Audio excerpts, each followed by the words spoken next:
Hello guys, welcome to my channel Supriya circle lifestyle. আজকে রান্না করছি কাতল মাছ, তোমরা দেখে নিও। মাছ ভাজলাম, তারপরে যে জিরা ফোড়ন দিয়েছি কড়াইতে, জিরা ফোড়ন দিয়ে তারপর হলো ডাঁটা, আলু, বেগুন দিয়ে রান্না করছি কাতল মাছ।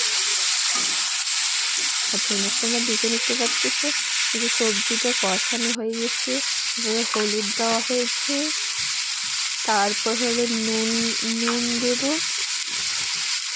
নুন দিয়ে একটু জল দিয়ে মাছগুলো দিয়ে ধনে পাতা দিয়ে নামিয়ে দিয়েছি কাতল মাছের সবজি। তারপর আরেকটা সবজি রান্না করেছি, সেটা হলো মাছের ডিম দিয়ে লাল শাক ভাজি। পেঁয়াজ দেওয়া হয়েছে এখানে, তারপরে হলো লঙ্কা দিয়ে দিয়েছি, তারপরে ডিম দিলাম, মাছের ডিম,